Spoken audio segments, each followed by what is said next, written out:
robots in Florida, and studying microorganisms in New York, designing future schools in Seattle, and racing electric cars in Hawaii. All across the country, students are being called upon to show what they know in challenging tests of their abilities. Here we go, the national championship on the line. These are the fun tests. Today you are going to take the SAT 1, the reasoning test. But today's students face other kinds of exams, and their score on one of them can determine their future. With pressures mounting and stakes on the rise, some educators believe we are asking the wrong questions with standardized tests. There's an irony in testing in American schools. We probably have kids who are the most over-tested and under-examined of any kids in the world.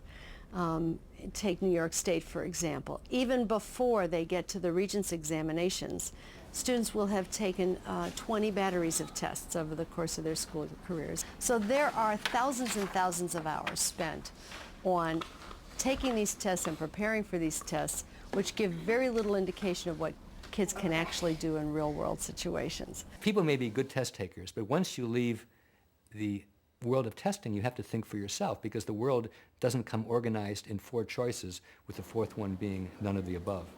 As I was mulling all these issues about the SAT, I was struck by the fact that there are all sorts of other attributes like drive and grit and determination, ability to problem solve, communication skills, leadership skills, these intangibles that were critically important. So we could get 120 points just for getting our robots in the end zone without scoring any balls. And that by virtue of the excessive reliance on SAT scores, you're ruling out large numbers of youngsters of all races and all complexions who may not have stratospheric SAT scores, but who have these other kinds of attributes that experience shows contribute to high-level success in the real world.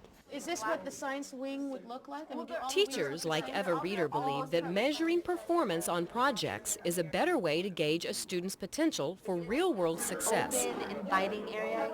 So instead of memorizing geometrical abstractions, her students spend the last 6 weeks of their sophomore year designing schools for the year 2050. Why not have the whole site like wall be glass facing the water? To assess a student's deep understanding of a subject and their ability to apply a concept, you cannot test those kinds of abilities through a traditional paper and pencil kind of an assessment.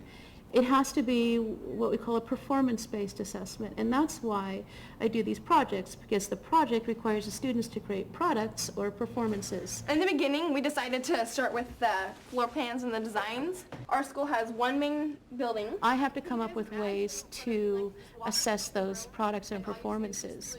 So I look at the site plan, I look at the perspective drawing, I read the proposal, and I have a scoring guide developed for each one of those. But I think that the most powerful assessment for this project is that provided by the architects. When I first saw your drawings, I thought to myself, this is a real consistent idea.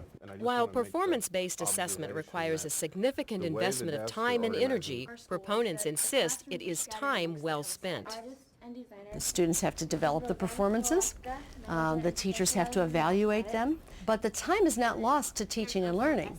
The time is teaching and learning because the actual conduct of the assessment is a learning experience for the students as well as the teacher. It informs teaching. It actually gives teachers feedback immediately about what they need to do to meet students' needs. So it's actually productive time.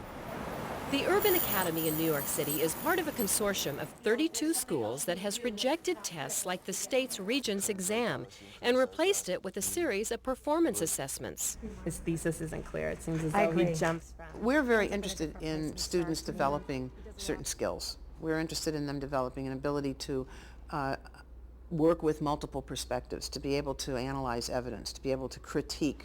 We want them to be able to take text and talk about it, be able to understand how to compare different texts, and to read whole books, not just little snippets of books.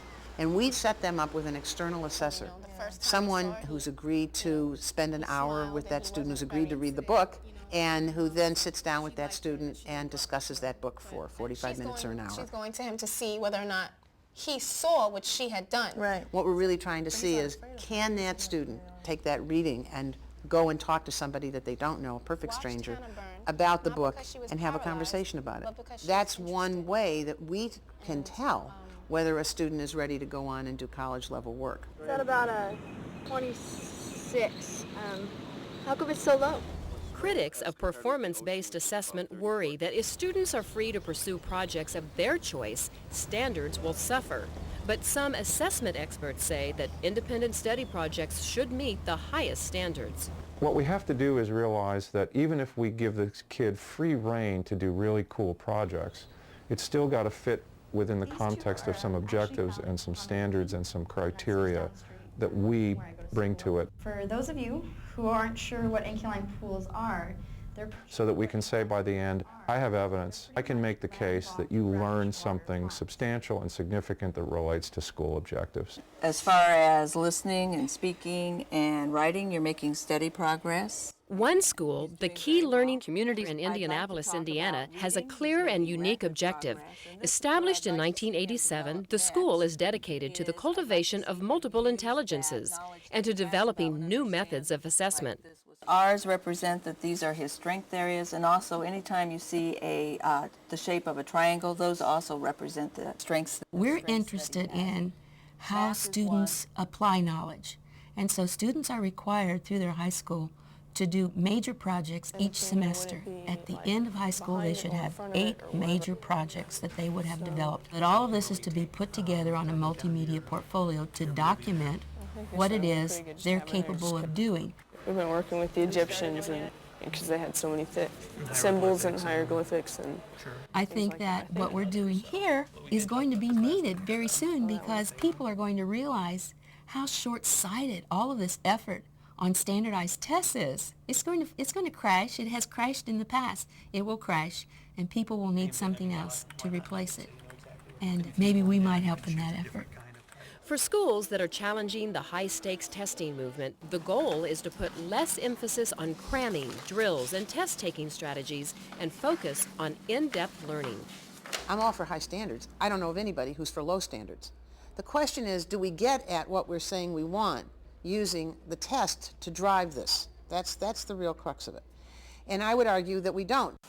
A lot of teachers and administrators, in their understandable concern about these high-stakes tests, are making a mistake when they say teach to the test, that's what we have to do. There's no evidence to show that you raise test scores by teaching worse. There's no evidence to show that when you teach for an in-depth, robust performance where you have high-quality local assessment, that your test scores suffer. In fact, the evidence is to the contrary. High-quality local assessment is what we need to pay attention to. For more information on what works in public education, go to edutopia.org.